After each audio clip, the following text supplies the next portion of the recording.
Om Swastiastu, perkenalkan nama saya Indah Imani, NPM 19321213995. Di sini kami sebagai kelompok 1 akan mempresentasikan tentang investasi dalam pasar modal.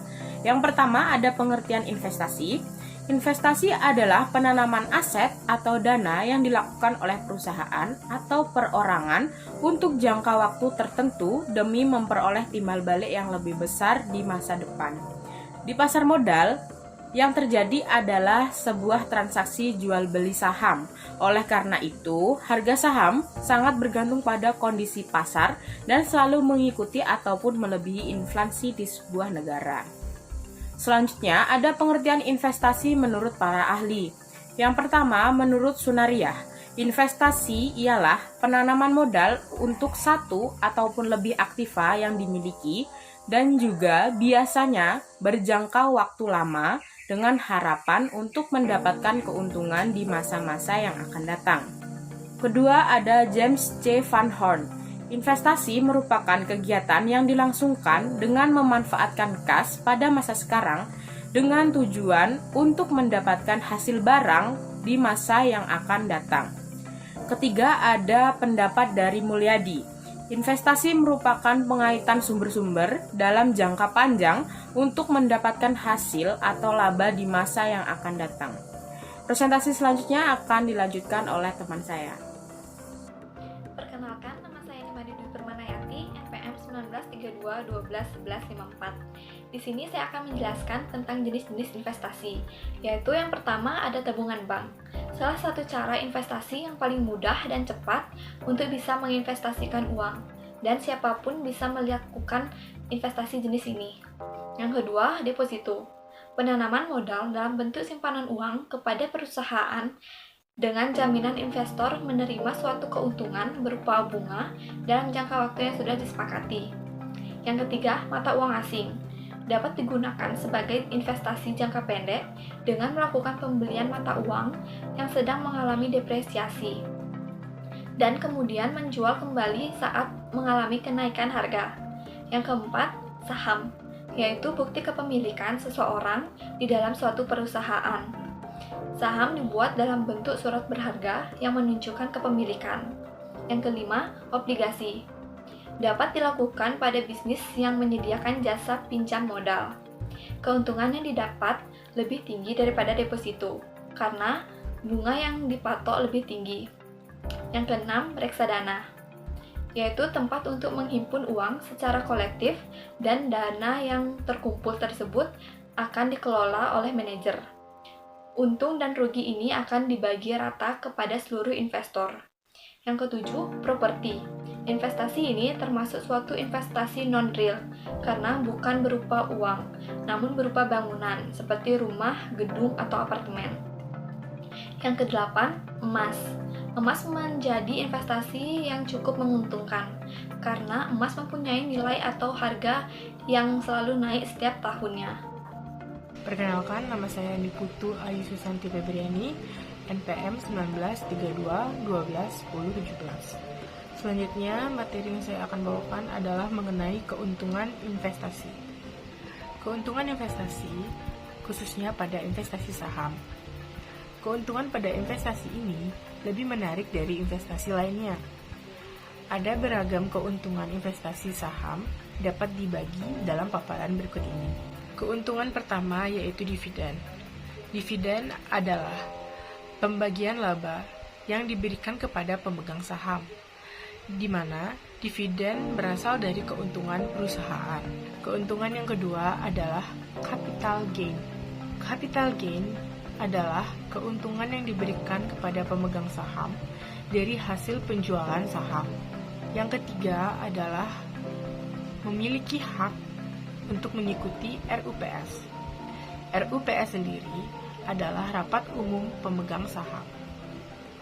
Dalam RUPS dibahas mengenai pemaparan tentang rencana perusahaan ke depan, pembagian dividen, serta laporan keuangan. Selanjutnya yaitu pajak relatif kecil. Investasi saham memiliki persentase pajak hanya 0,1% dari keuntungan akhir yang dimiliki oleh investor. Keuntungan selanjutnya adalah aman dan transparan. Maksudnya, dalam aktivitas investasi saham, investasi atau kegiatan ini dilakukan dalam satu ruang lingkup saja, yaitu bursa efek. Dan keuntungan selanjutnya yaitu fleksibel. Investasi dapat dilakukan tanpa harus mengorbankan waktu yang banyak dari pekerjaan utama. Perkenalkan, nama saya Katarina Elvira Suryanti Engkok, NPM 1932121171. Di sini saya akan menjelaskan tentang resiko investasi. 1. Resiko suku bunga adalah resiko yang timbul karena nilai relatif aktiva berbunga, seperti pinjaman atau obligasi, akan memburuk karena peningkatan suku bunga. Resiko ini bisa diartikan sebagai resiko yang diakibatkan adanya perubahan suku bunga yang ada di pasaran sehingga akan mempengaruhi pendapatan investasi. 2. Resiko pasar. Resiko pasar ini adalah resiko fluktuasi atau naik turunnya nilai aktiva bersih atau NAB yang disebabkan oleh perubahan sentimen pasar keuangan, seperti saham dan obligasi yang sering disebut juga dengan resiko sistematik. Artinya resiko ini tidak bisa dihindari dan pasti akan selalu dialami oleh investor. 3. Resiko inflasi. Resiko inflasi juga disebut resiko daya beli, adalah peluang bahwa arus kas dari investasi tidak akan bernilai sebanyak di masa depan karena perubahan daya beli karena inflasi. Resiko ini memiliki potensi yang merugikan daya beli masyarakat terhadap investasi dikarenakan adanya kenaikan rata-rata dari harga konsumsi. 4. Resiko likuiditas. Resiko ini adalah risiko yang muncul akibat kesulitan menyediakan uang tunai dalam jangka waktu tertentu. Karenanya, risiko likuiditas biasanya lebih besar kemungkinan terjadi pada pasar yang baru tumbuh atau bervolume kecil.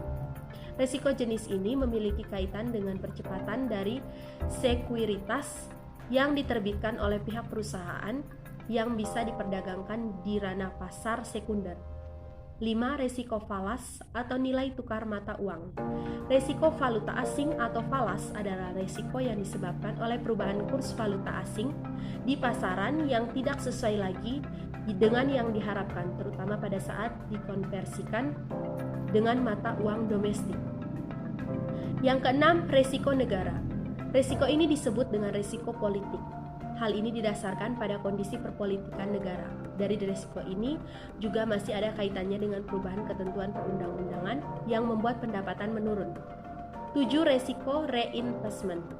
Resiko ini merupakan resiko yang terjadi pada penghasilan dari suatu aset keuangan yang mengharuskan perusahaan untuk melakukan aktivitas reinvest. Jadi ketika hendak melakukan reinvest, perusahaan harus benar-benar memahami apa itu reinvest serta bagaimana caranya agar bisa mengatur atau mengelola risiko investasi ini. Perkenalkan, nama saya Putri Ida Ayu Lestari, NPM 193212111047 dari kelompok 1. Di sini saya akan mempresentasikan tentang alternatif investasi.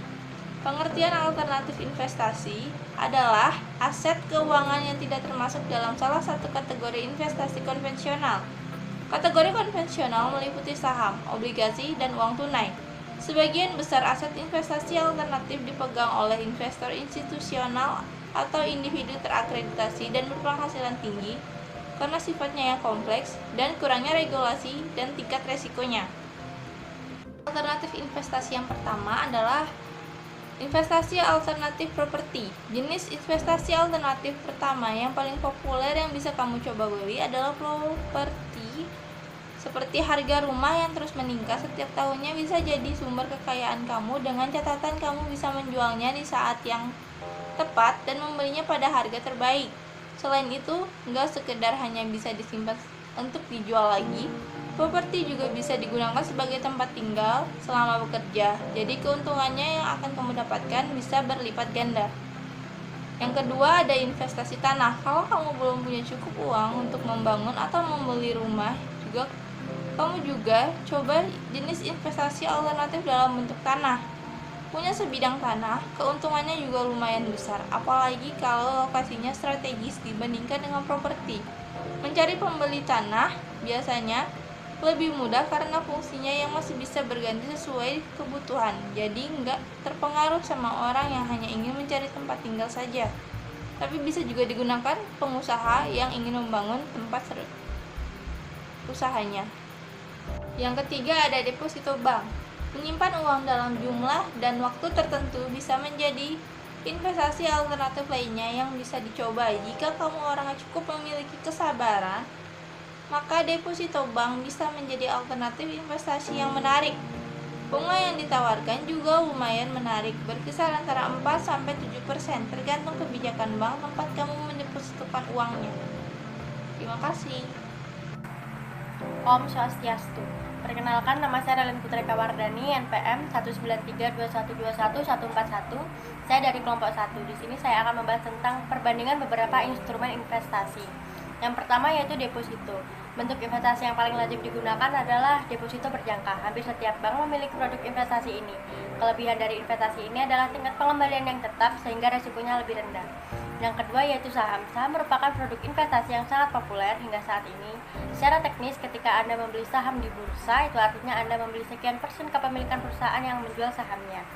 Yang ketiga yaitu redaksana. Cara kerja instrumen ini mirip seperti saham. Jadi Anda membeli sekian lembar redaksana dari perusahaan yang Anda percaya. Nanti uang yang Anda berikan kepada mereka akan dikelola oleh manajer investasi. Yang keempat yaitu obligasi. Instrumen yang satu ini mirip seperti deposito. Bedanya imbal hasil yang Anda dapatkan cenderung dinamis. Ketika Anda membeli obligasi atau surat utang, Anda akan mendapat kepastian mengenai beberapa nominal imbal hasil atau kupon dengan jumlah yang cenderung pasti. Yang kelima yaitu investasi peer-to-peer. Maaf yang di PPT itu salah tulis. Jadi produk yang investasi peer-to-peer ini produk yang memungkinkan Anda berinvestasi secara daring. Ini memang relatif baru di Indonesia. Kendati demikian, Anda bisa mendapatkan imbal hasil yang cukup besar dan keamanan yang relatif terjamin.